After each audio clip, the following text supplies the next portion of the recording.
I'll leave it to Yannick. He's the session chair. Sure. Well, welcome everybody to this session dedicated to semantics. We'll have 3 talks, 2 dedicated to some flavor of databases and 1 on session types. We will start with a talk pre-recorded by Rebecca Zucchini from the University of Paris. Good afternoon, my name is Rebecca Zucchini. I'm a PhD student at Paris-Saclay University, and today I will talk about a COG formalization of data provenance. To start off, let's consider an example in cancerology. If a patient has cancer, doctors may want to establish the cancer's origins, identify any mutation present in the cancer cells, estimate the speed with which a cancer may develop, and choose the correct treatment or protocol for a given cancer. An usual way to accomplish this task is to perform large dataset analysis. This method plays a crucial role not only in cancerology but also in many other fields. The increasing number of data being generated makes being able to perform analysis on large and complex datasets all the more necessary. Even more so when you take into account that each analysis also creates a lot of intermediate data. The situation provides new challenges to consider, such as being able to not introduce bias, to understand results and their limitations, and to avoid error propagation. To address such challenges, a solution is to keep track of the data used and produced during analysis. We want to know where the data comes from, how it was transformed, or why certain data is obtained in the result. Since we manipulate critical data that can be vital to treat a patient, we may need to be able to reproduce results, so there is a need to not only track the provenance of the data but also ensure its correctness. So in this work, we propose to use formal methods to ensure the quality of the produced data. So in order to have a better understanding of the notion of provenance, let's consider the following example. We have 3 tables, also called relations, that contain data from patients. One column corresponds to the type of the cancer that the patient has, and the other column corresponds to the mutated gene in the cancer cell of the patient. Here we want to perform a simple analysis which consists in grouping data from the first 2 relations within a single relation. Such an analysis can be performed by using the union operator of the relational algebra. For other analysis, we can use other operators of this algebra. And now the question is, how do we keep track of the data involved in this analysis? So, as an example, suppose that we want to know how many patients has a certain cancer and a certain mutated gene. So, to track the provenance, we can add in a column that contain an annotation that reflects this information. For example, for breast cancer and the mutated gene BRCA2, we have 55 patients and we have 96 patients for the second relation. And when we group our data, annotations are propagated. So now we have 55 plus 96 patients with breast cancer and the mutated gene BRCA2 in the third relation. we can notice that a plus operator has appeared. More generally, we want to compute different kinds of annotations, so we abstract on their domain. As we have seen, to perform the union, we need a plus operator. More generally speaking, annotations are put in a summaring structure. We name this summaring K, and relation now become K relations. That is to say, relations annotated by elements of a summaring K. Interestingly, summaring can take diverse forms, like a natural integer, tropical integer, security summaring, or Boolean.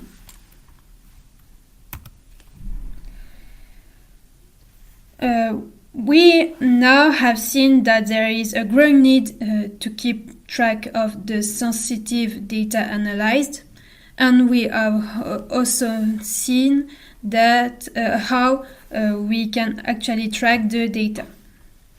But until now, we have been paying very little attention to get strong guarantees. So now the question is, how do we get strong guarantees on the provenance?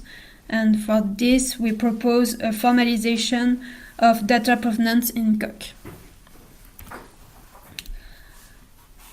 So our work takes place at the intersection of the world of databases with SQL, the relational algebra, the provenance, and the K relations. And the COC world for the formalization part of our work, where we have in particular explored the library coccinelle to formalize our algebraic structures. And at the intersection, we already have the dataset library, which has a formalization of an extended relational algebra and the proof of correctness of an SQL compiler of this extended version of the relational algebra.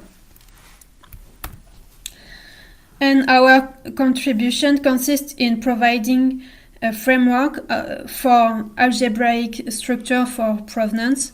It provides a formalization of K relations and an extension of relational algebra to annotations. It also offers several layers of abstraction and instantiation. The first big step of our work was to answer the question, how do we extend relations with annotations? So first, we can see that relations can be represented by finite bags of tuples, which is equivalent to have function from tuples to integer, and that is the null set. And we can abstract the integer set to any summaring, and we obtain the K relations. So now we want to represent K relation in COC, so we have chosen to use a record. So as we have seen, a K relation is a function from the tuples to K. And so in COC, it's a bit more complex than that. We need to keep track, we need to keep a trace of the support. In our case, it's a superset of tuples that do not have 0 as an annotation. We also need to know which attributes belongs to our tuples, and we call it sort. And we have to use those structure to define the semantics of the relational algebra extended with annotation. So the formalization present until now is abstract to keep it modular. So the second important step is to propose various instantiations. In particular, one of our instantiations is the one that instantiates the summaring with the summaring of integer. The semantics of this instantiation are equivalent to those of the relational algebra. So we have proved this theorem of adequacy that states that the relational algebra is a K algebra for K equal to n. And this validates our formalization as a valid extension of relational algebra.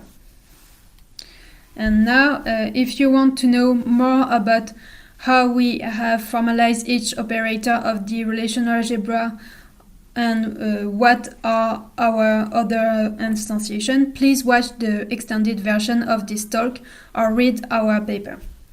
Many thanks you for your attention.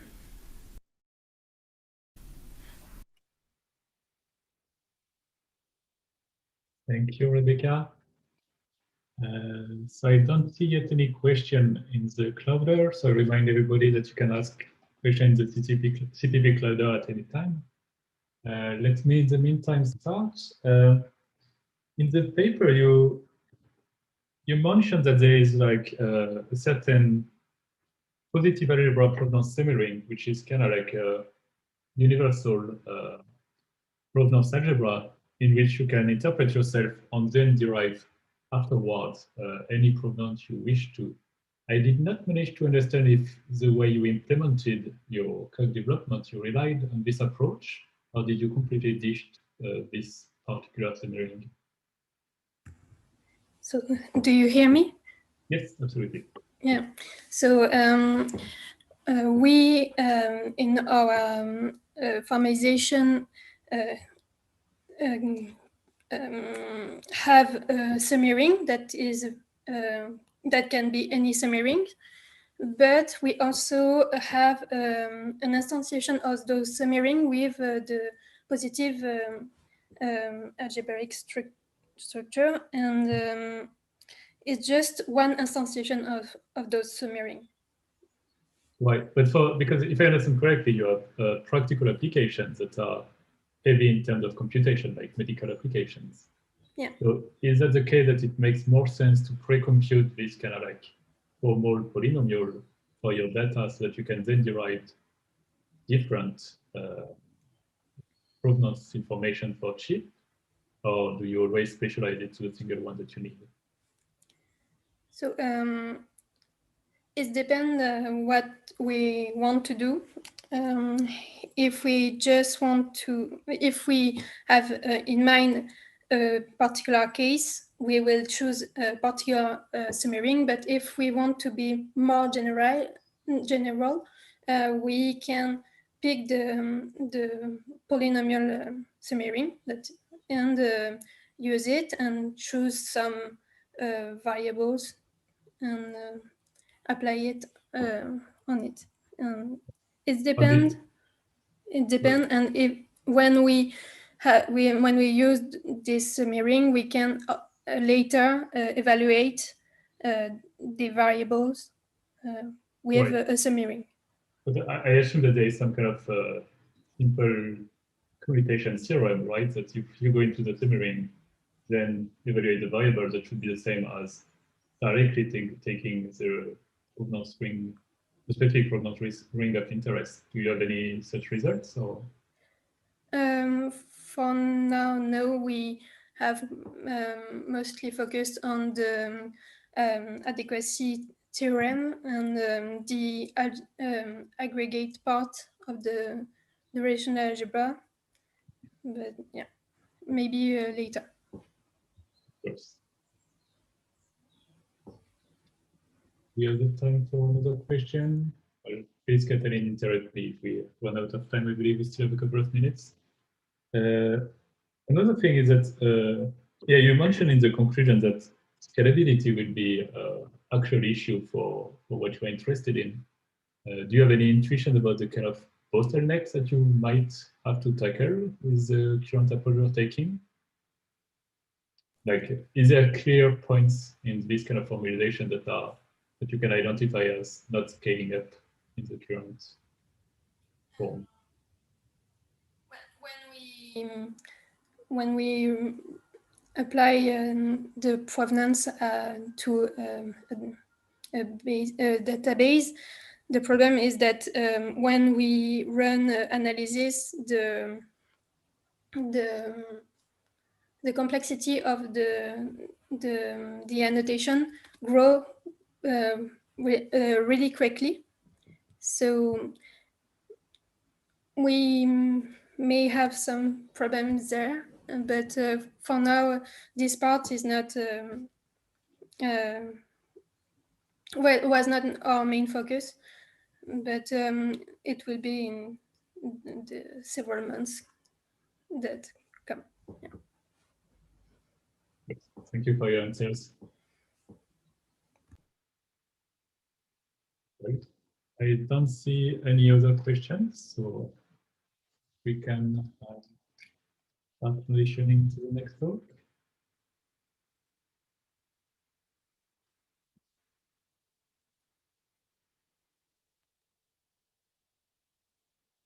So we will now have a talk by Hello Pierre. everyone, my name is Pierre.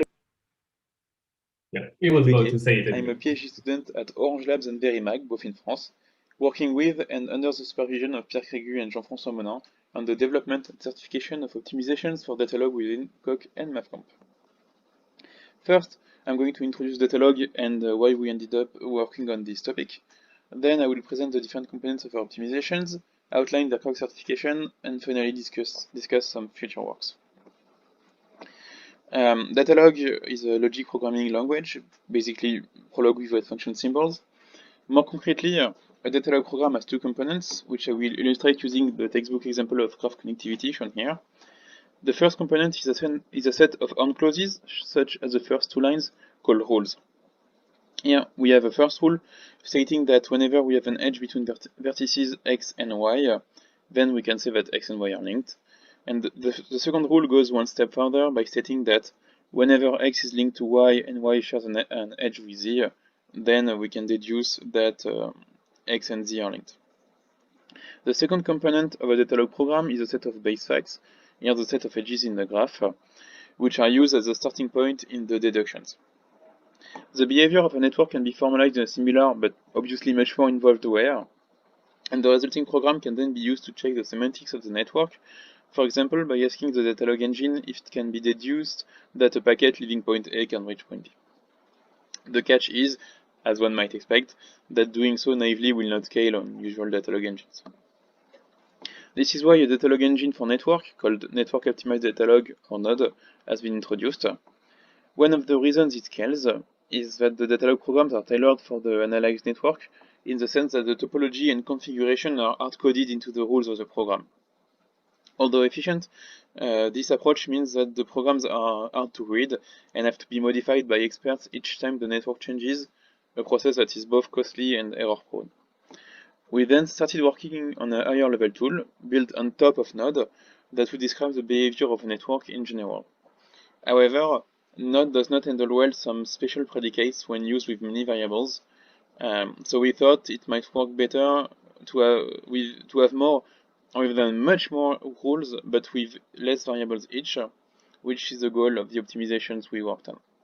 This way, network engineers can write short, trustable generic programs which are transformed into much lengthier, efficient, specialized programs by a verified process. The first optimization is itself twofold, as it first consists of a static analysis, which is then used to fuel the actual rewriting. We look at them separately, starting with the analysis. The name of the game here is to simulate a simplified execution of the analyzed program, which we illustrate using the Datalog snippet shown in the slide. Quick notation bit: assuming we have a predicate A and an integer I, we write AI, the set of values that the ith argument of the predicate can take in practice. So first observation, the set of possible values for x in the first rule is a subset of the intersection of this position, of what goes through this position, Q0, and what goes through this position, R1. We focus with that loss of generality on Q0. So assuming Q is fully defined by the last two rules, the value of Q0 is precisely the union of S0, S, and U1. Iterating this process, we assume that S and U are defined elsewhere. we can reach predicates which are fully defined in the initial set of facts, which is available at static time, and then obtain a tree whose nodes are set intersections and unions, and leaves are value sets. This tree tracks the value flows in the program without taking into account the compatibility of those values, meaning that it's an over-approximation. One of the main features of Datalog is recursion, which will obviously cause this general principle to loop indefinitely.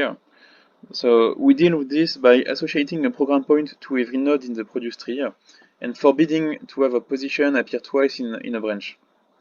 This does not break the completeness of the analysis, as a non-empty recursive predicate is always grounded by a non-recursive component.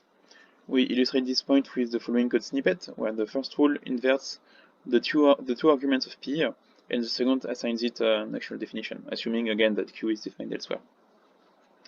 When analyzing the X variable in the first rule, we end up with a tree containing 3 branches, one that leads to Q0, one that leads to Q1, and one that loops twice in the first rule, going from here to here and then again here. This last branch will be cut off, and we end up with an adequate characterization of X.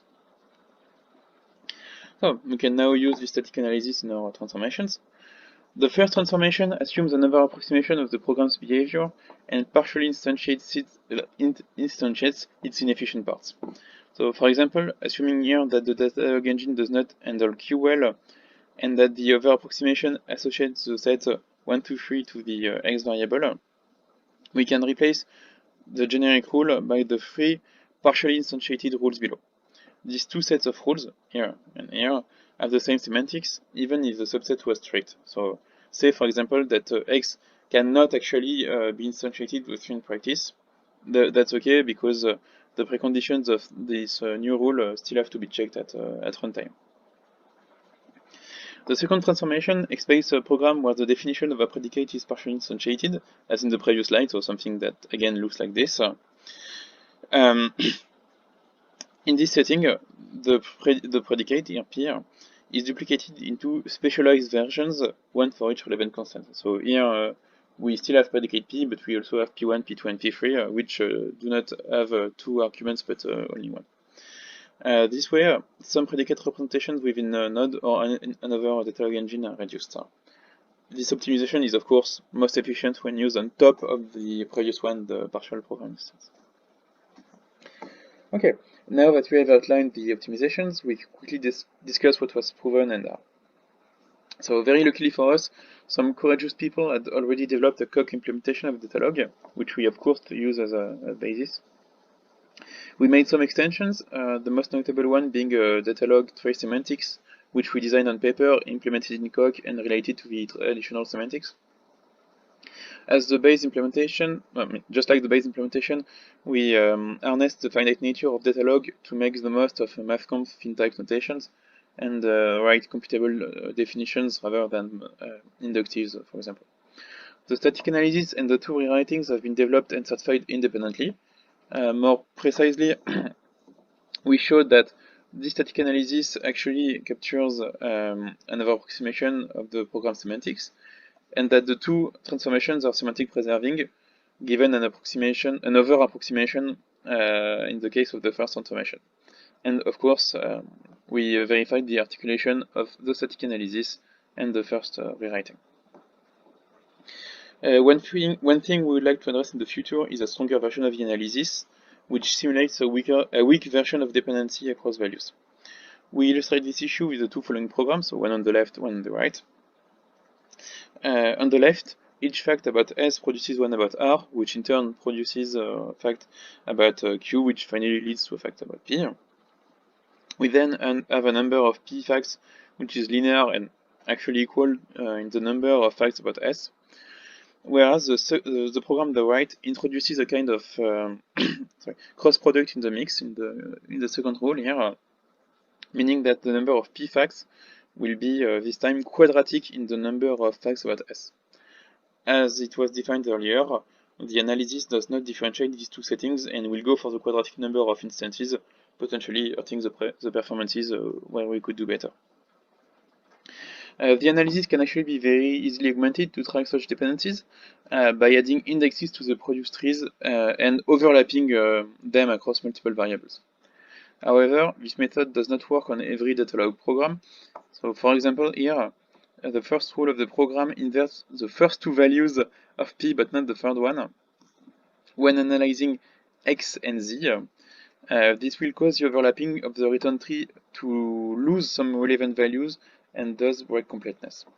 Although it does not work on every Datalog program, we could show in code that this method, this new analysis, works for recursion-free programs, and believe that there exists a class of Datalog programs strictly greater than recursion-free ones, which supports this method but remains to be characterized.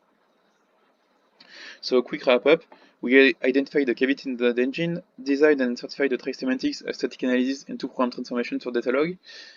This work was a proof of concept of a code formalization of Datalog previously developed by others, as well as the first, at least to our knowledge, example of formally verified optimization for Datalog. We leave behind some tools which may help others to work on a similar project, and ourselves have designed a stronger version of the analysis, which however raises some theoretical questions which have yet to be dealt with. Voilà, thank you very much for your attention and have a great day.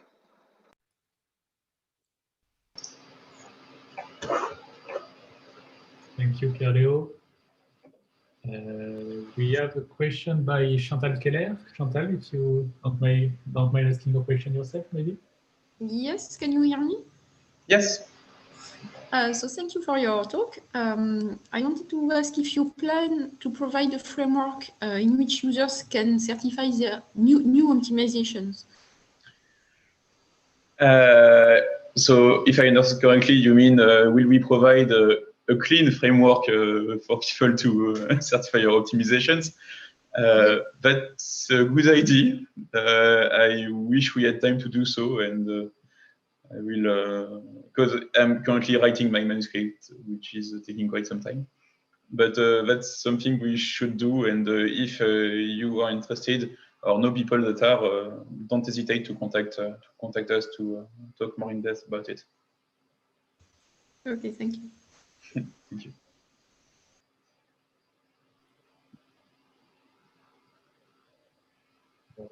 One thing I'm not sure I fully understood, the couple of optimizations that you implemented and formalized, I don't understand both how specific to Node they were, on whether they were part of the literature or whether novelties that you introduced.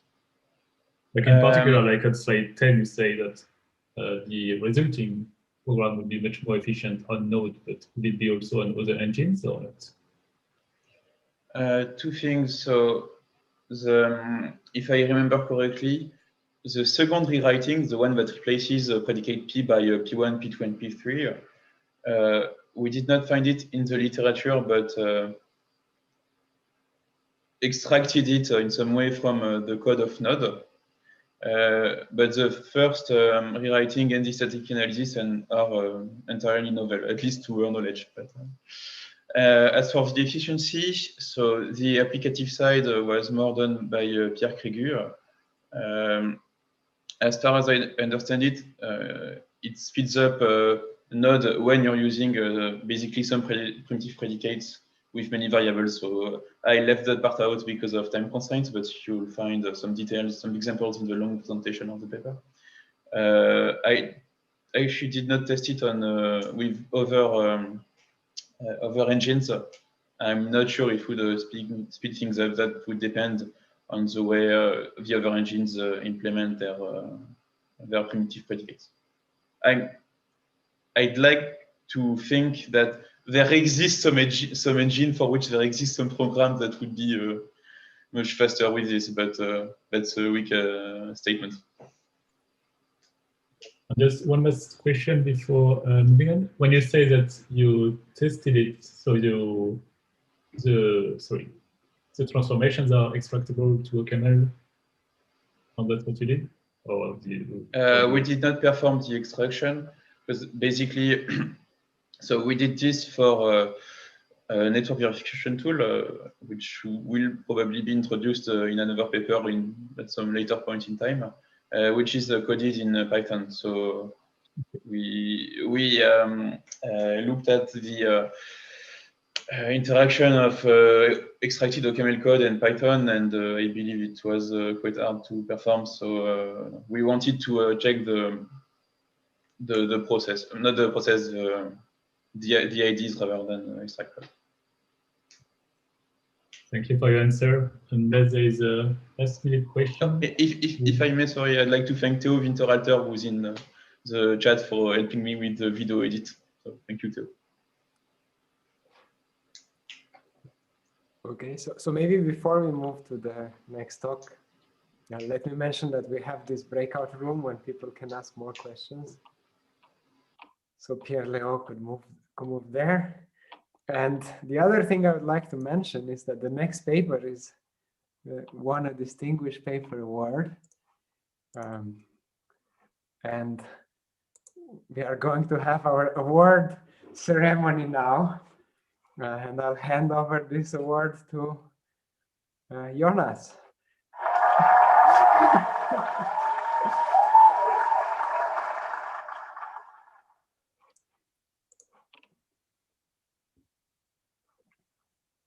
Thank you so much.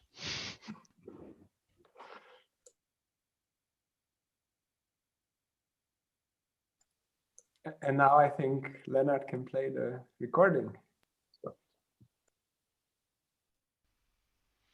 Greetings and welcome to this talk on machine-checked semantic session typing. Now, before getting to the problems that we're solving with this piece of work, I want to talk a bit of background on session types, just to make sure that we're all on the same page. Now, session types is a type system for message passing in which we type channel endpoints. At their core, session types have three constructors, stating that a channel endpoint can send something of type A, or receive something of type A, or terminate. An example of a session type is then the following, which states that we first receive an integer, then send an integer, and then terminate. To connect this to our terms, we usually have this session to term type coercion chan, which allows us to type our channel endpoints. This is used in our session type rules, such as the one for send, which states that we must first type the first argument as being a channel, which expects to send something of type A, and the second argument is of type A. This results in a unit value and a post context that captures that the channel endpoint has been updated to the tail S. Conversely, we have the rule for receive, where the argument must be a type that expects receiving something of type A, and the result is then of type A. The post context again captures that the channel has been updated. Now, while session types have many prominent results, there are three outstanding problems that we want to address. First and foremost, there is a lack of feature-rich session type systems, in that polymorphism, recursion, and subtyping, while having been studied individually, there is no session type system that combines all three of them. Secondly, there is no support for racy yet safe programs. That is, since session types enforce a strict ownership discipline of channels, meaning that they cannot occur in multiple threads at the same time. This means that there is no way to type check safe use of exclusive resources, such as in the following program. Now, this is a function over a channel, over which we then receive twice in parallel and return the results as a pair. The types dictates that the session type will receive two integers, and the result will be an integer pair. This is safe, as the order in which we receive does not matter. However, we cannot type check it because of this ownership discipline. The third problem is that there is a lack of mechanized soundness proofs for session type systems. While few results do exist for simpler session type systems, none exist for more expressive systems, such as the one that we want to define. The key idea to solving these problems is then to apply the technique of semantic session typing, or semantic typing, first pioneered by Milner and later popularized by Malamet. With this technique, the type system is defined in terms of the language semantics, which is most modernly done in terms of a program logic, and that is since we can inherit the expressivity and soundness of the underlying logic that we choose. In turn, this allows us to manually prove safe yet untypable programs. The crux of this technique is then to have a logic which is strong enough to capture the features that you want in your type system. This is why we first of all use iris, as it is a higher order concurrent separation logic, meaning that it has support for recursion, concurrency, and substructural resources. Additionally, it is mechanized in Coq with tactic support, making our eventual mechanization effort much easier. Secondly, we use Actress, which is a library built on top of Iris, which introduced this novel notion of dependency evasion protocols, which can be thought of as logical session types, which I will get back to later. This too has been mechanized in Coq with tactic support. So as stated, a semantic type system is defined in terms of the language semantics. This means that types are defined as predicates over values. As we're working in Iris, this means that they are defined as values into iprop being the type of Iris propositions. By using iprop, we can implicitly thread the heap throughout our types, which is similar in spirit to defining the type as val into heap into prop. Additionally, working with iprop, we can handle step index recursion and user-defined go state, which is important for the expressivity of our type system. An example of a type predicate is then the following of integers, which is simple set inclusion. Another example is that of the substructural product type, which states that the values are literal pairs of two constituent values w1, w2, and that we have separate ownership of the type predicates a1 and a2 for those values. Now I say separate because we use Iris's separation conjunction, which states that P and Q hold for disjoint parts of the heap, which is what makes the product type substructural. The judgment in a semantic type system is defined as a safety capturing evaluation. In our case, we use the Iris Regan's precondition to achieve this. That is since it captures that E is safe, and that if it reduces to a value v, then the postcondition phi holds for that v. In this case, we pick phi as being the type predicate as dictated by the judgment. Note that we mean that E is safe as being that execution of E not going wrong. In a semantic type system, rules are not defined, they are proven as lemmas. An instance of such is the rule for the true integers. Now we have to show that this is safe and that it follows the type predicate. It being a value, safety is trivial, meaning that we simply have to prove the set inclusion, which is also trivial. Now what we want to achieve with our type system is semantic type safety, stating that if we can prove our semantic type judgment, E has type A, then E is safe. Now this is a direct consequence of our judgment definition, as it being a part of the definition. So with this in place, let's move on to defining our semantic session types. Now we introduce these as a new type kind in our type system, type diamond, for which we then have to define a type along with a definition for its three constructors. Additionally, we lift our term types to also be kinded and extend them with the explicit coercion chen. Now to obtain definition, we employ the Actress dependency evasion protocols, which is prior work done by us at last year's POPL. These are session type inspired protocols for functional correctness in that they describe exchanges of logical variables, physical values, propositions and ownerships, as opposed to types. An example of that is the following, which states that we first receive a variable x, which is an integer, such that the physical value is x, and a proposition true, meaning that there is no further restriction. So this is like receiving an integer. Secondly, we must send back a variable y, which is an integer, such that the physical value is y, and a proposition stating that y is exactly equal to x plus 2. Now, this is like sending an integer with some additional specification restricting the value of that integer. The way that we use dependency evasion protocols is then with the following channel endpoint ownership, which asserts exclusive ownership of the channel C and stating that it follows the protocol prot. With this in hand, we can then define our semantic session types as dependency evasion protocols which have the type iproto. The constructors for send and receive is then defined as exchanging a logical variable which is a value of the language, such that the physical value is that value, and the proposition stating that the type predicate A, dictated by the session types, hold for the exchanged value. As for the explicit coercion, we use the channel endpoint ownership, stating that the channel follows the session type S as defined by the semantic type.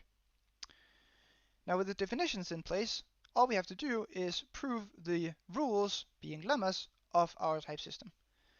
To give an account of, or some evidence of the effort in proving such rules, here is the full proof in Coq of our receive rule. Now this proof is only 8 lines of Coq code, which is rather short. And the reason why we achieve this is since substructural resources are handled using Iris, since message passing is handled using Actress, and since we mechanize our proofs in Cog using Iris's proof mode, which allows us to get nice tactic support for the rules of Iris and Actress. Now the contributions of our work is then a feature-rich session type system. While I didn't have time to cover that, we combined polymorphism recursion, asynchronous subtyping, and more, being lock types and shared references, and also mutable references. That is by exploiting the expressivity of Iris and Actress. Secondly, we support racy yet safe programs, and that is since we can extend our type system with ad hoc rules for racy programs like the one you saw initially. We can do this by simply unfolding the definitions and then using Iris's ghosted mechanisms, which are not restricted by the strict ownership discipline as session types are. Now lastly, all of our soundness proof and all of our results have been mechanized in Cog, which you can find online. This was achieved by building on top of Iris and Actress, which gave us a lot of things for free. Additionally, you can find a stable artifact at the included Zenodo link here. Now this is all that I had to tell you today. If you want to know more about this work, please check out the full presentation, 30-minute presentation, read the paper, or contact me if you have additional questions. So thank you very much for listening in.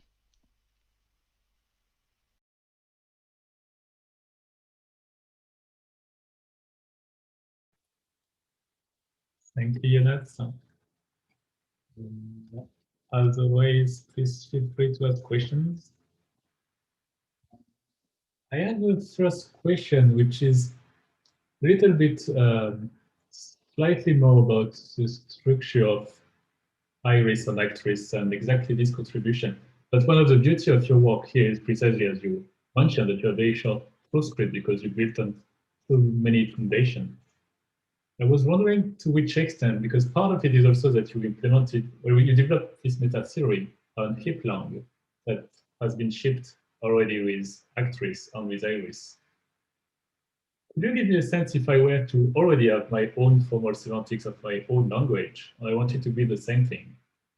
Do I have to restart from scratch, or can I still inherit a huge chunk of these foundations?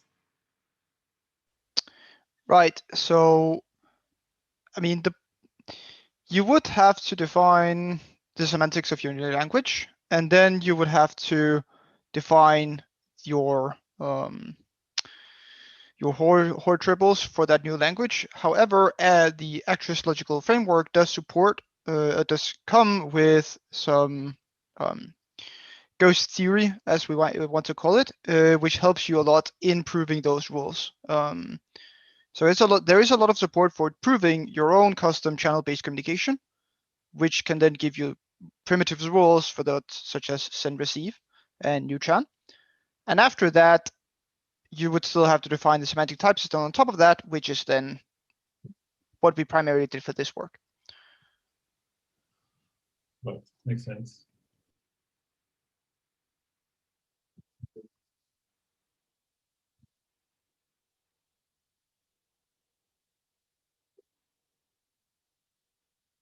But so I guess you showed us how you combine many extensions at once, by type system that are sometimes combined with session types. Is there, out of curiosity, is there any extension that seems to be a problem for you to tackle, or you just pick your random collections that were at hand?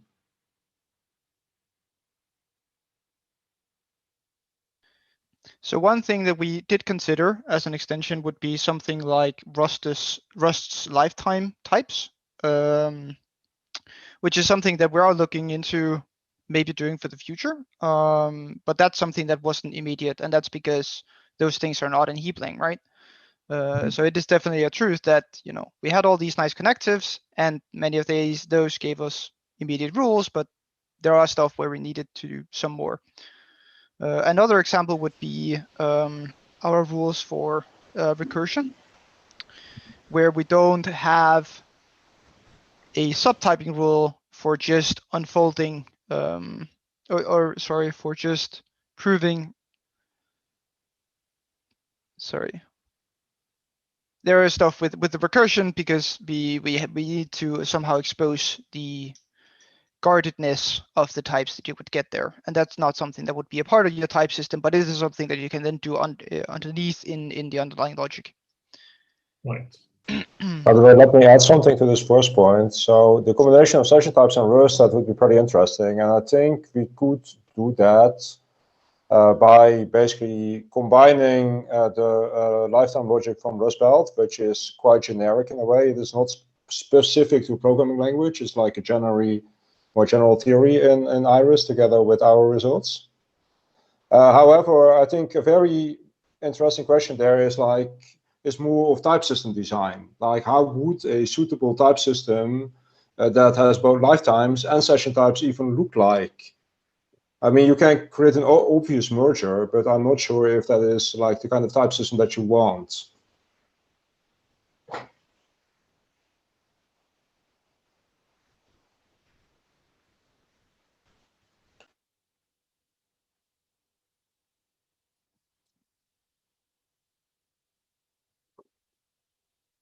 Any other questions or remarks? I guess one extension also that I'm just curious about, because I saw talk about that a couple of weeks ago. There's some people that introduced some resource-aware session types, essentially because it's particularly useful apparently to analyze blockchains. Do you have any intuition about that? No, I'm not familiar with this piece of work. Thank you. If you send us a reference in like the breakout room or private chat or something like that. Sure, absolutely. I can find that easily. I will send you that as soon as I find out the reference. Thanks. Yeah, thanks. Thank you.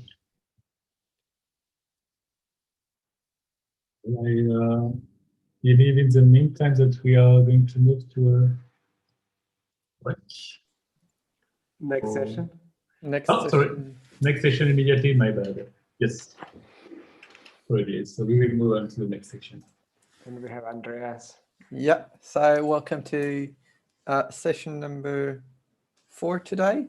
The last one before the lightning talks. It will be about security, blockchain, and the like, and we'll start with a talk about extracting smart contracts tested and verified in COG, given by Daniel from Aarhus University. And if I'm not badly informed, that will be a pre-recorded talk. Yeah, that's correct.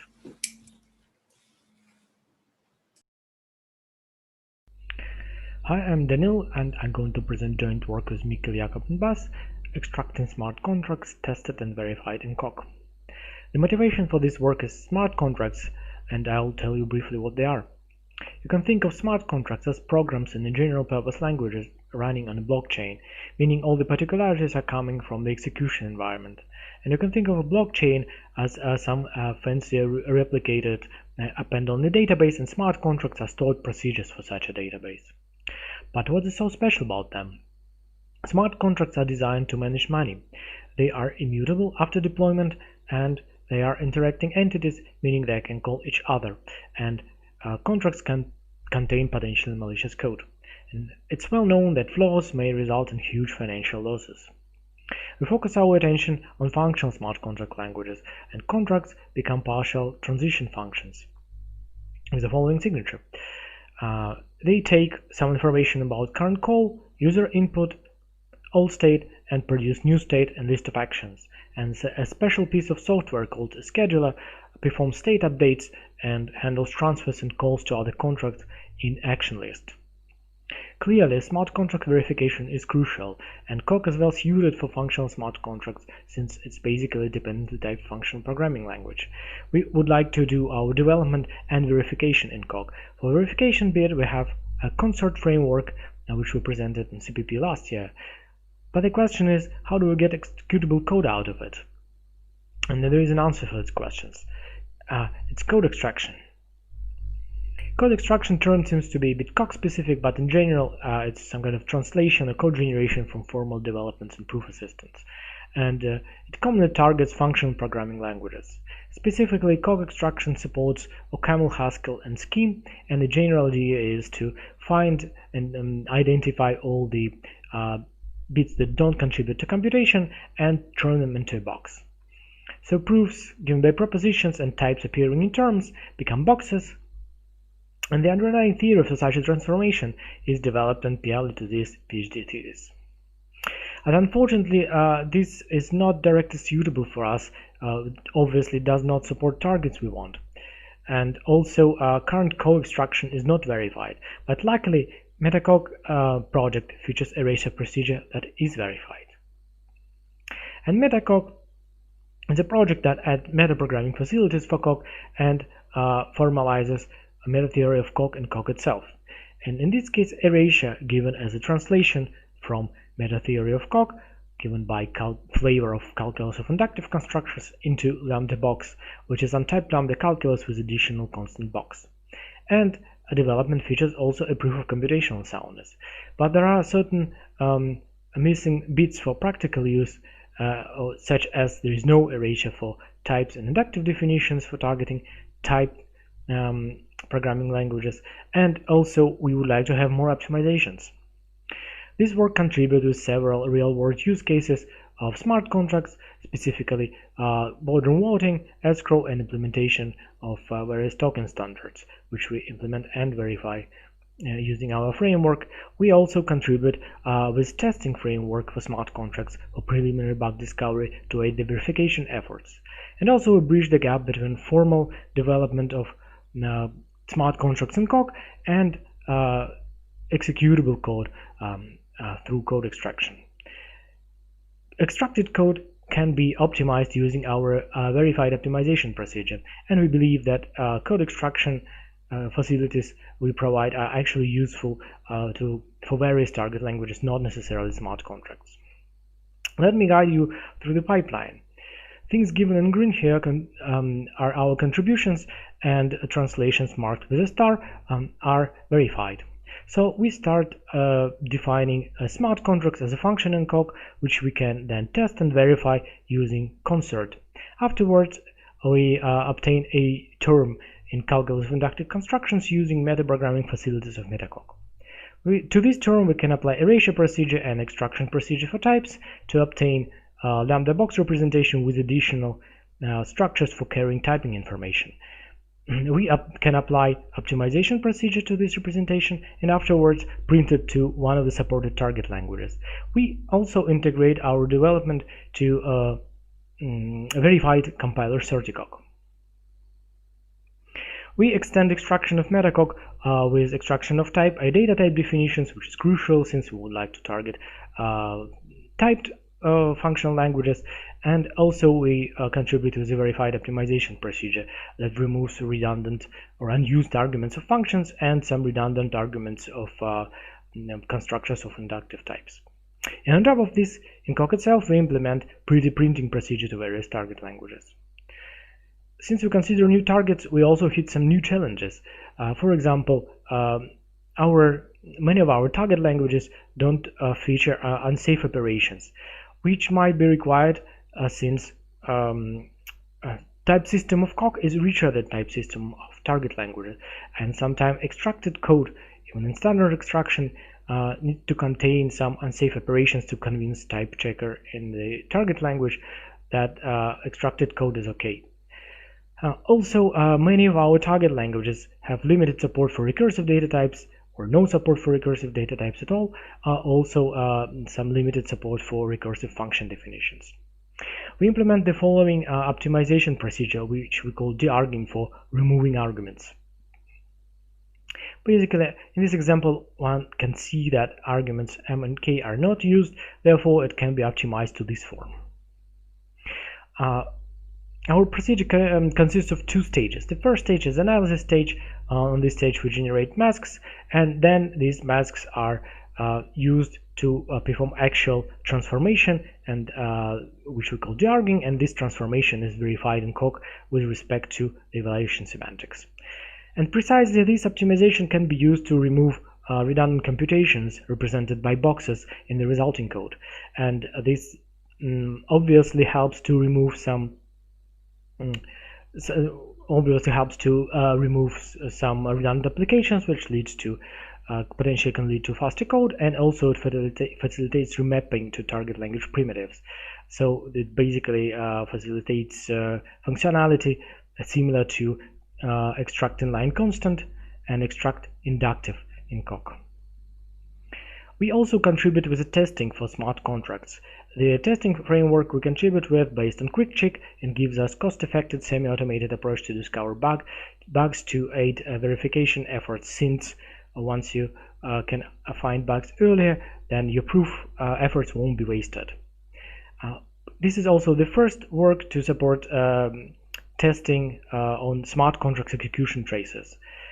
We developed several smart contracts to benchmark our development, and our studies show that we can discover many known vulnerabilities using our testing framework.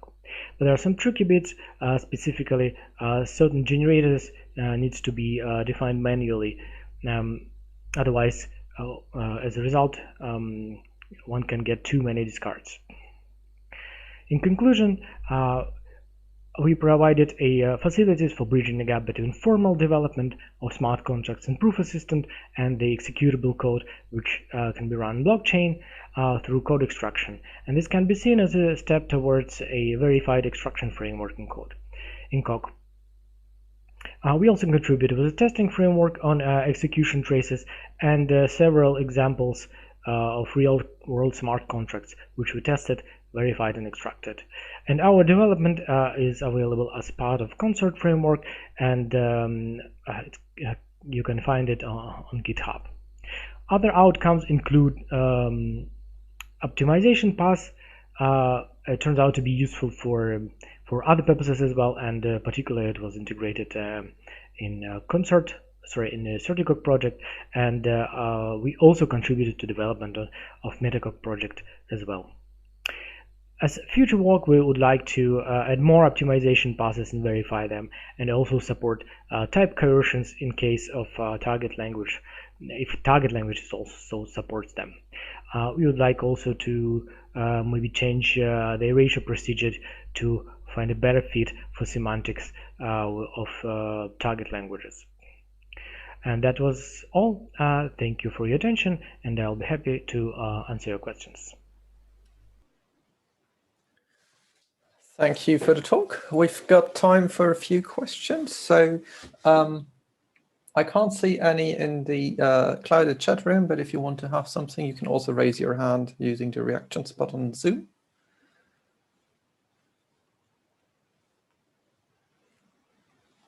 And while everyone's thinking about a question, I may have one. So you mentioned pretty printing to target languages, right? So, and you mentioned Certicog, which is actually about eliminating this need for doing a pretty printing and rather have us formalized semantics, if I remember correctly. So how much effort would it be to actually formalize a smart contract language and then do a full verification without the unverified printing? That's a good question. So thank you for this question.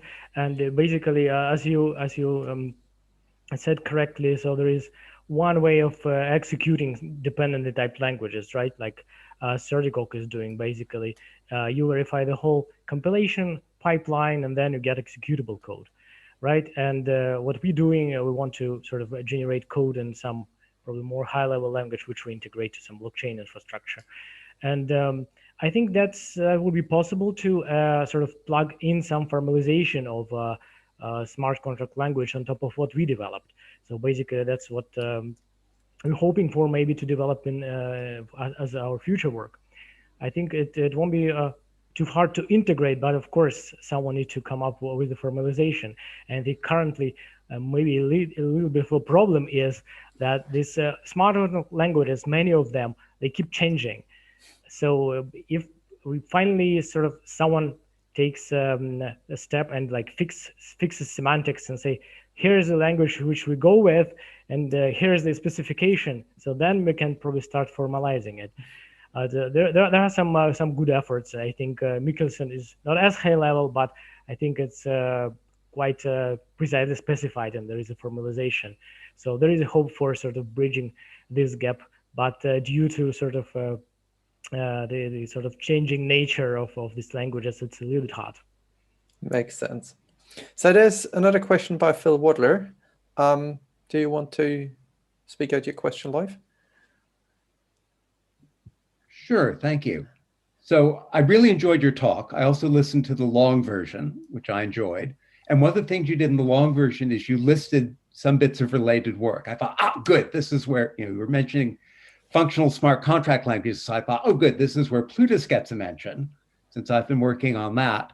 But you didn't mention Plutus. I was very sad. So I thought, the ones they've mentioned must be bigger and more important than Plutus. I looked up the market capitalization of each of them, and they go from being very tiny, like $300,000. In this field, that counts as tiny, right? If you're an academic researcher, that counts as a very big grant, up to 2 billion for Tezos, I think. But it turns out that Cardano is at 11 billion. So could I respectfully ask why we don't get a mention? That's a good question. Thank you, Phil. So basically, I tried to a little bit narrow down this time sort of the set of languages I talk about, since we also talk about this execution model we use to verify our smart contracts, because they're not really, they're not just functions, right? So we also have this underlying model, which is sort of based on this account model, which is a little bit different from Plutus. So I try to sort of a little bit narrow down things where focus on in this work, but in general, I think one can consider extracting to Plutus as well. It probably won't be possible now to verify it fully with our model for executing smart contracts, but one can imagine, I think, such an extension. Okay, well, that's fair enough. And actually, I think the difference between the accounting model and the UTXO model is quite interesting, right? There's some advantages to UTXO in that under the account model, you don't know in advance how much gas you need, because the world might change before your transaction's executed. The UTXO model is much more functional. So you can actually know in advance exactly how much gas or cost you'll need to run the transaction. So I think it is worth talking about the difference between the two. And yeah, I agree. Yes, it's a very good point. Thank you. All right. So yeah, your mentioning of a gas model brings me to a question.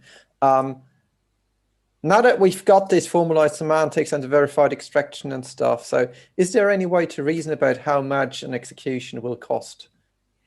Not yet. And so there's another so there's another kind of worm. So of course, since again, so first of all, we need to fix, so what does it mean for computation to cost something? And so far, it seems that, again, different blockchains, they sort of go a little bit differently about that. So I think the first approximation which we could do, so we could first reason maybe if contract fails due to gas exhaustion, so what would happen? I think that's the first thing to add. So it won't be like, you won't get an exact quantity, but you at least will be able to reason what would happen if you don't give enough gas. And but yeah, that's a good point. I think that's also among our future work toward gradually these facilities, in a general way, right? So you can instantiate them to be able to reason maybe about slightly different models that sort of vary from one language to another. Yeah. All right. I think in the interest of time, we'll move on to the next talk. Any further questions can be directed in the breakout room. And Daniel and co-authors, you may want to have a look there whether someone shows up. So the next talk is about an authenticated data structure, namely append-only authenticated skip lists. That has been done by a number of people from industry. I don't really know who's going to give the talk, but Leonard will play. Hello everyone, my name is Victor. I work at the Dfinity Foundation, but today I'd like to talk to you a little bit about the work I've done at Oracle Labs, where we formalized a generalization of authenticated append-only skip lists, which are data structured from Maniatis and Baker. We also formalized the security properties that were devised by the original authors. Then naturally we proved that the generalization satisfies these properties, and we proved that the original structure is an instance of the generalization. So we've done the whole loop of machine checking these claims in Agda. And in this presentation, I'm going to go over the high-level aspects of our work. The time is quite limited. If you want to check all the details in the repository, please, by all means, follow the links. The code is open source, the paper's online. So, append-only skip lists, they solve quite a particular problem in the permission blockchain domain. So, quick recap on blockchains. They are a list of things where every entry has a hash, and the hash of entry n+1 depends on the hash of entry n. And this prevents an attacker from rewriting history.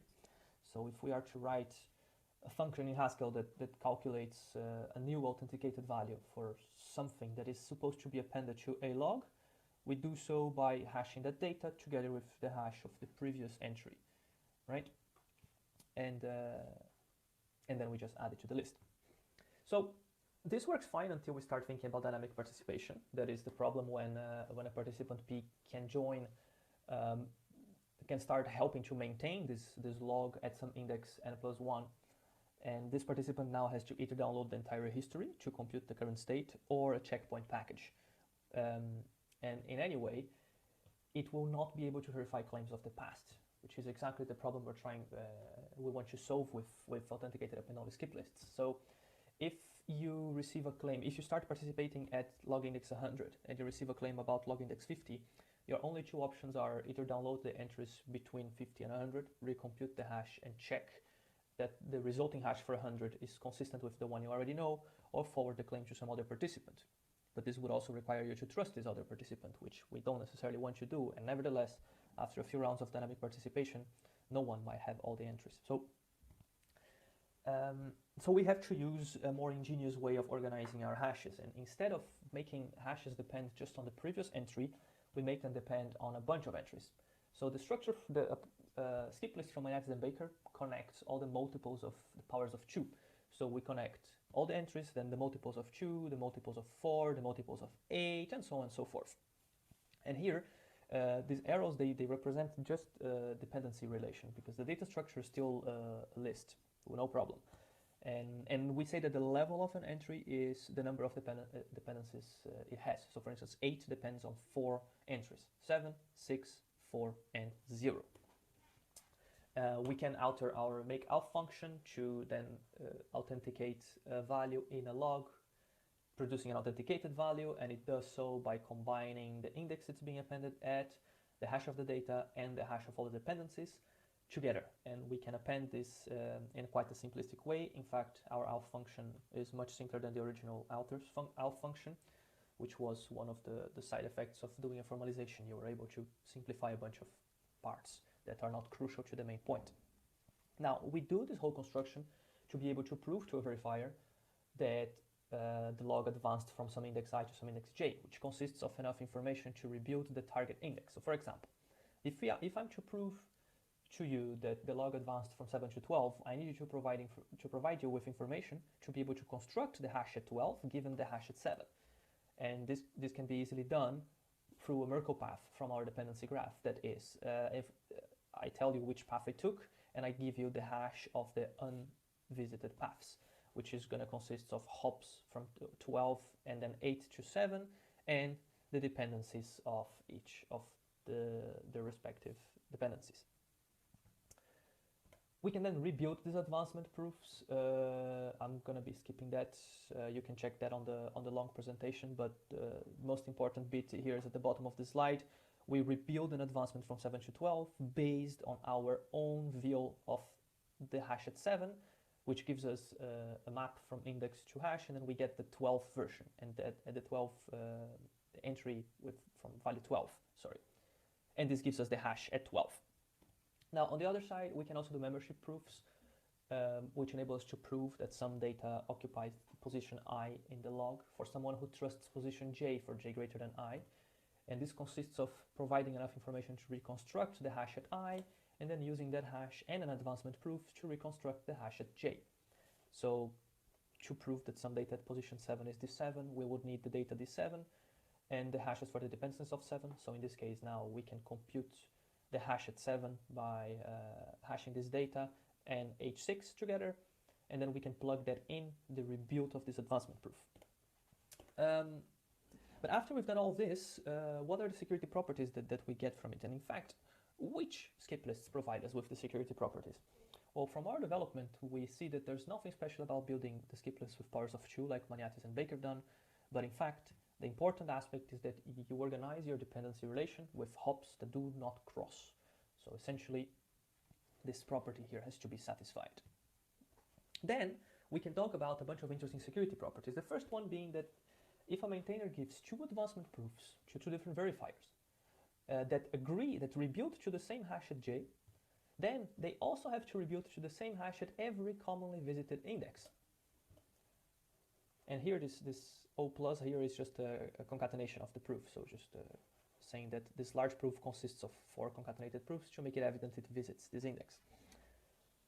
The second interesting property, which is actually the most important one, it says that if a maintainer provides 2 advancement proofs to 2 different verifiers, this maintainer cannot authenticate conflicting data at a given position. So that is to say, given an advancement proof, the blue one here, that passes through S1 and then continues on to I1, whereas the yellow passes through S2 and continues to I2, the maintainer cannot produce an M1 and an M2 that authenticate different data at target here. So whatever proofs it has been, whatever advancement proofs the maintainer has been given to the blue verifier and the yellow verifier, they are always consistent with regards to the past. So if this proofs, if the large proofs authenticate at the same hash at J, then the maintainer cannot produce membership proofs authenticating conflicting data, which is quite important. And actually this target here might not even have been visited by the advancement proofs given from the maintainer to the verifiers. In fact, on our paper, there was a little interpretation mistake from our part. We actually proved something a little bit less general. When we first proved it, and what is on the paper forces targets to be visited by this advancement path from J to I, but that's not the case. And in fact, this has already been fixed, and you can find the full proof at the repository, and we are working on an extended version of the paper as we speak. This was an oversight on our part due to these properties being written in plain English on Maniatis and Baker, so also reinforces the importance of writing these properties on a formal fashion. Of course, that all of these properties actually happen modulo hash collisions, so that is the skip list enjoys evolutionary collision resistance if and only if the adversary cannot find collisions for the hash function in polynomial time, and therefore we have to use a cryptographic hash function to make this all valid. And we have a significant portion of future work to be done with respect to that, because we have worked modulo existential hash collisions, which is obvious that they exist. This is unfortunate because it requires manual inspection that collisions are constructed from data provided by the hypothesis and in polynomial time, but it's no different than checking a pen and paper proof. So it's clear how to fix this. It's just significant work that we didn't have time to do for this first version, but with a bit of luck it's going to be in the extended version. But to close it off, I guess that it's a good conclusion that we have machine checked the claims from Maniatis and Baker, and in fact the authenticated append-only skip list enjoys evolutionary collision resistance. But as often happens in formalization work, you have to prove something more to prove something less. And to have a formal model in Agda really enables us to experiment with a bunch of different concepts. So for example, we have a simpler definition of advancement proofs. We have a simpler authentication function, and in fact, all that matters is that the alpha function is injective in its second and its third argument, modulo hash collisions. So being able to experiment with that in Agda and interactively was very important to be able to come to the simplifications. And yeah, if you'd like to check more, please check the repository, the paper, and the extended version as soon as it's available. Thank you for listening, and I hope to answer your questions in this session or the next slot reserved for us. Thank you. Thank you, Victor. And we have Victor here to answer all your questions. Yes, thank you. Anyone? Well, let's start with one from my side. You mentioned that you do this to enable dynamic participation, where people would download a snapshot of or a checkpoint. Have you thought about what needs to go into this checkpoint in terms of hashes of ancestors or anything, and reason about that? Yeah, sure, but that essentially does depend on the consensus protocol that's running underneath the whole machine. Some consensus protocols already have the notion of a quorum certificate built in, so all you would need is that quorum certificate. So essentially, you need enough information to build trust that the hash of the state you're supposed to download is the right one. And no, I rather meant for this well, advancement proofs and membership proofs to work, do you need any hashes of prior states to be somewhere in this checkpoint? No, you don't. And that's the thing, because they come with the advancement proof. So when you provide the advancement proof from a given index I to a given index j, you also provide all the hashes that it might need in addition to the source of the proof. And we don't need those because I mean the advancement proof doesn't need to pass through the state that I've downloaded. So maybe it's part of this evolutionary statement. I don't quite understand the question. Okay, anyway. Then, yeah, maybe we can take that offline later. Okay. Any other questions?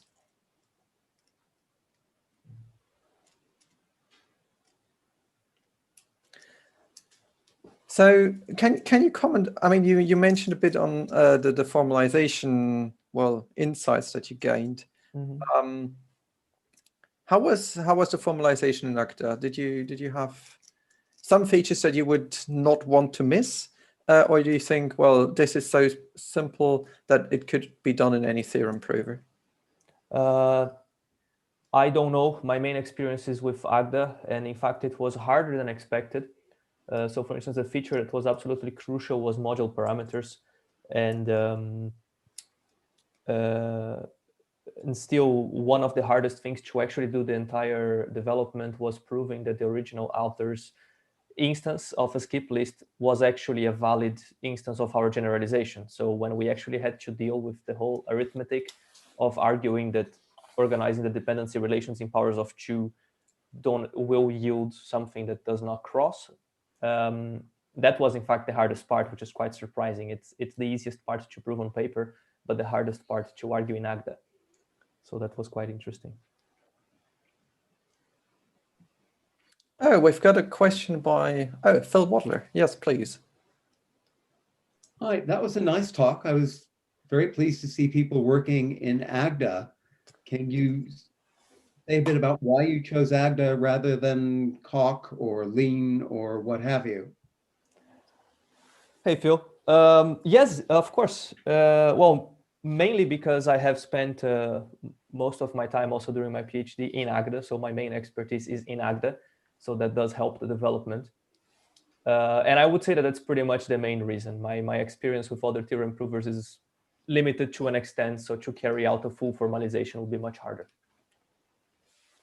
Okay, fair enough. Maybe I can also ask a short question. Yeah, sure. I'm sorry, Phil, did you have a follow-up or? All right, yeah, so concerning this existential hash collision hypothesis, so I'm wondering, so switching to this more realistic polynomial adversary-based assumption, can this be done modularly? Can this be plugged in your formalization without changing what's there? I would hope so. So this is actually work that I still would really like to do. Hopefully in the coming months, I will have some time to address this. And I would really hope that it's going to be a matter of defining a relation for each. So each function in Agda that works modular hash collisions would then receive also a relation that gets the same hypothesis as that function. And this would indicate exactly where the hash collisions would be within the function. And then we can construct collisions from the objects of that relation. So we would just have to prove that this construction will happen in polynomial time. Okay, yeah, interesting. It sounds like you can start with a very abstract notion of polynomial adversary and then refine it as you need. Or I would hope that that would work, but then again, famous last words, especially when doing something in Agda or Coq or something like that. You always hit upon some detail, some oversight that you didn't think. But in principle, it should be doable, and it's something that we're looking into doing. All right, thank you. Very interesting work. All right, thanks again for the interesting talk. And let's move on. The last talk in this session will be on policy enforcement in the hardware setting. The talk will be given by Chuck from Portland State University.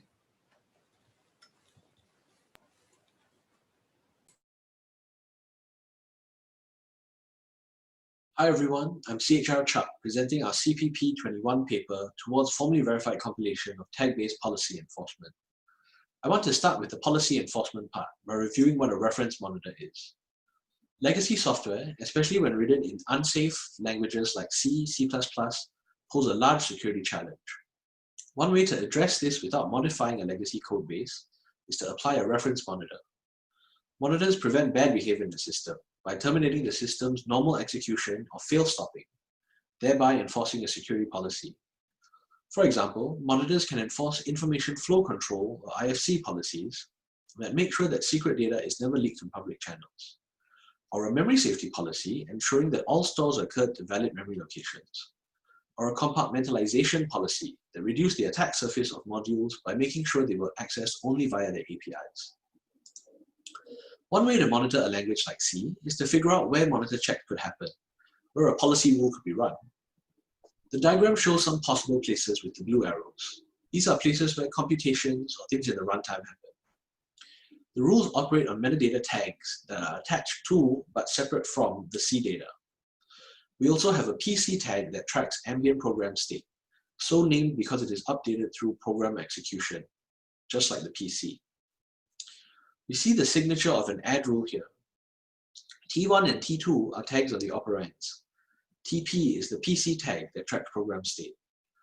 Rules either produce a fail stop, which enable policies to be enforced, or they propagate a new PC tag, here TP prime, and produce a tag for the result of the add, here TRES. Metadata tags can be defined arbitrarily. They might represent things like security levels in the IFC policy, or in the memory safety policy, whether or not a memory location has been allocated. Rules work only over tags. This makes the monitor easier to integrate with legacy systems.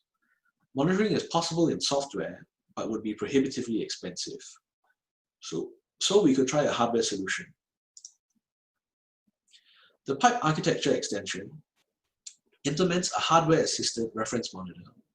It's a research project that is now becoming commercially available. In this diagram of a typical microprocessor design, it is represented by the green portions, which are tags on the regular components such as the PC, instruction store, register file, and memory. Tags are large, roughly the size of a pointer, so that they can point to or define arbitrary data structures in a protected memory. Pipe includes a TMU, or Tag Management Unit, which is the main mechanism providing the monitoring. The TMU runs over the tags, executing tag rules, which form the policy. The TMU has a similar data path to the ALU. When an instruction is run on registers or memory, an associated rule is run on the tags of those registers or memory. But the TMU also takes the instruction tag and the PC tag.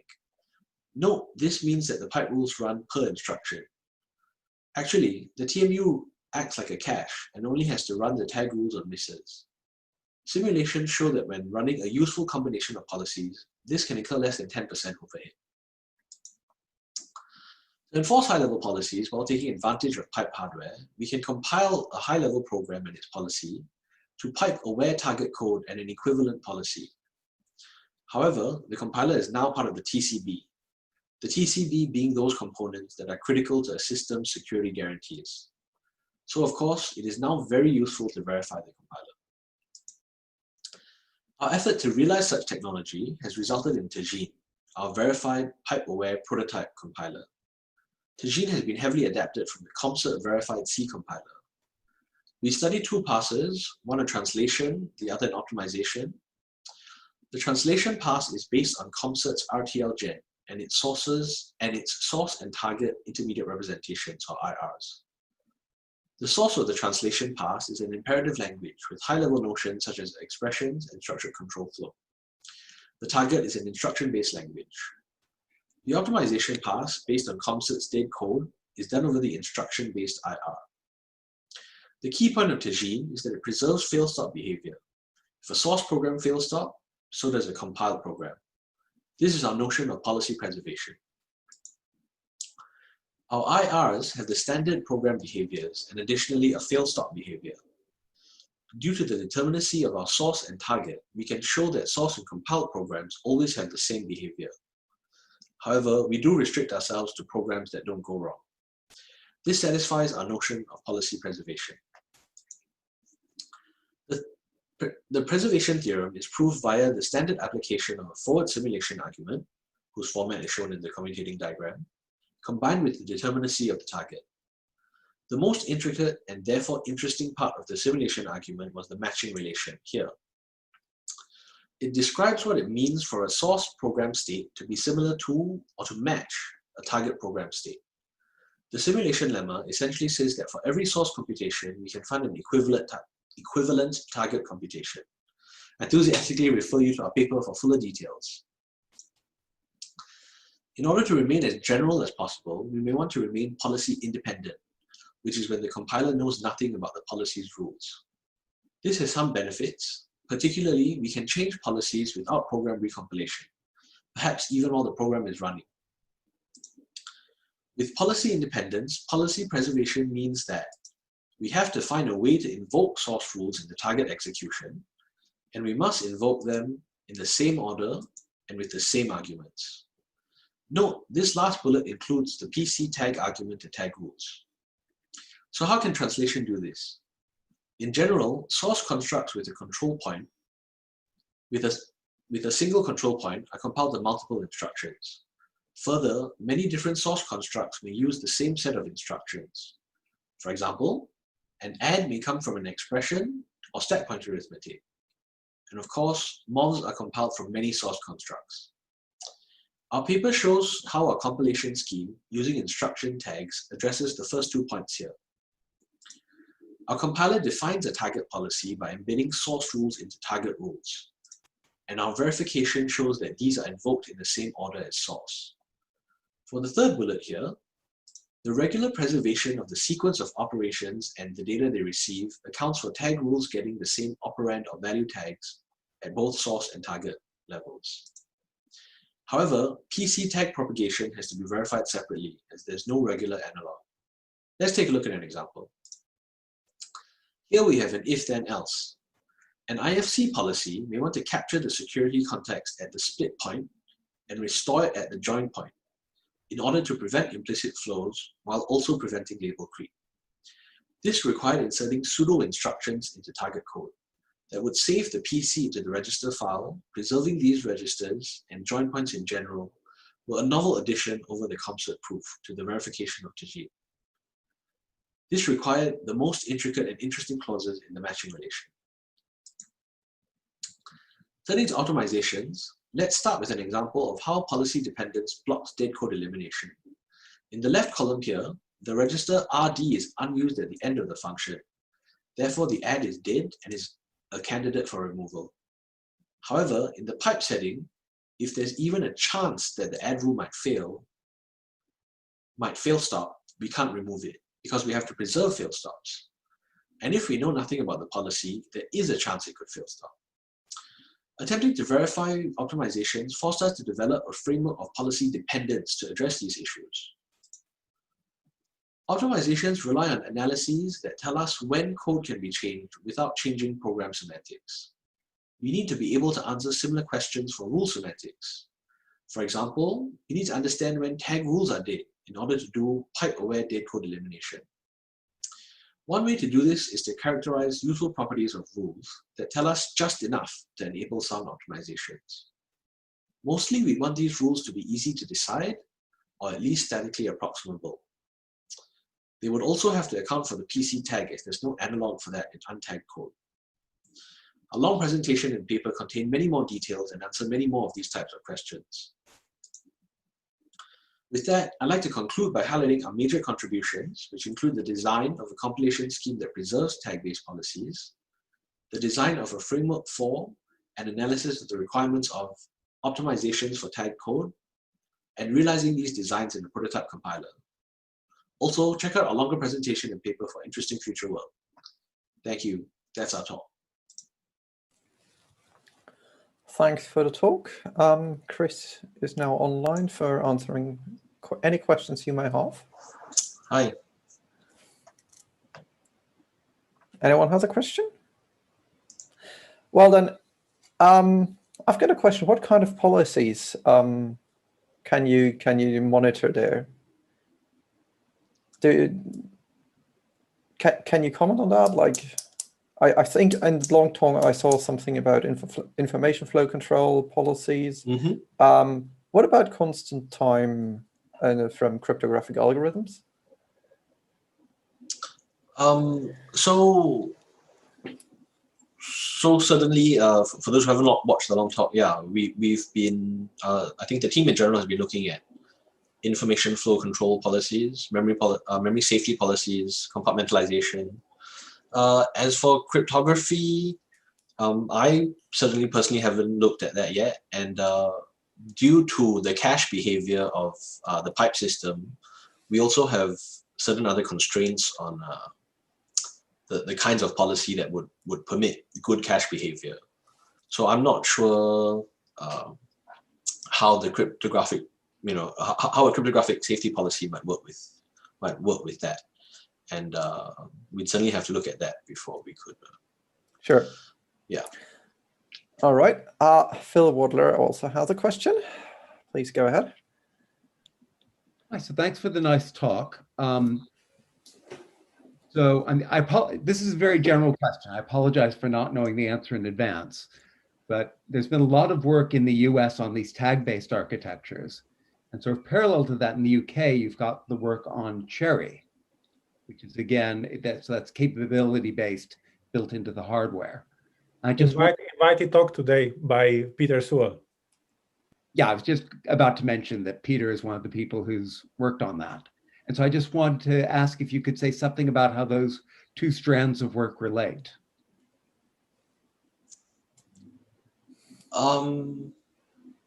So you're asking about Cherry in particular, or just tag-based stuff in general, or both?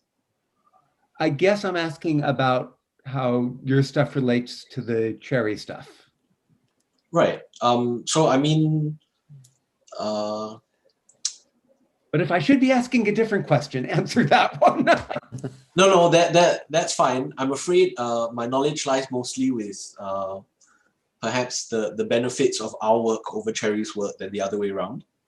And so I'll talk to that a little bit more. I think the pipe system is a little bit more general, and the tags that we want to use can encode arbitrary data, whereas I think Cherry is a bit more focused on the capabilities and the tags.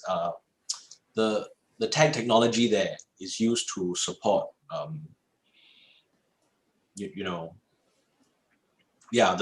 capabilities, and so they don't, as far as I know, they don't support a more general swath of policies. Well, if yours is more general, does that mean people could apply your work to Cherry? In terms of implementing something that Cherry is doing with pipe, or? Let me jump in, if I may, Phil.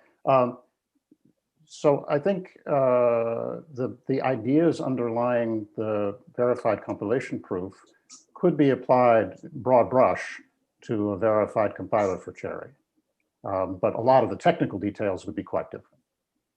Okay, but at least, so some of your cool proof ideas could be reused.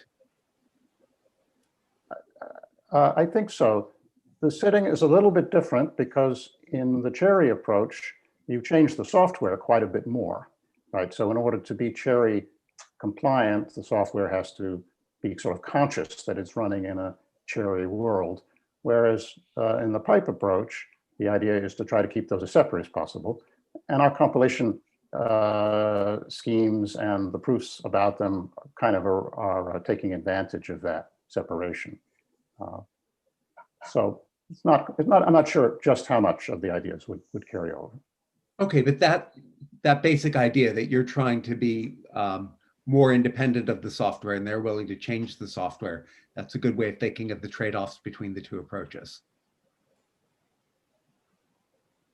Yes, I think so. Great, that's really helpful, thanks. All right. Any further questions?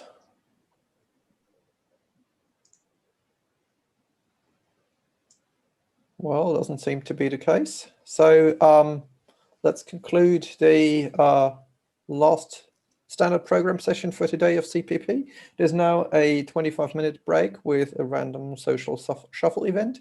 And thereafter at 8 o'clock Central European time, we'll have the lightning sessions with 12 very short talks about ongoing research and interesting projects.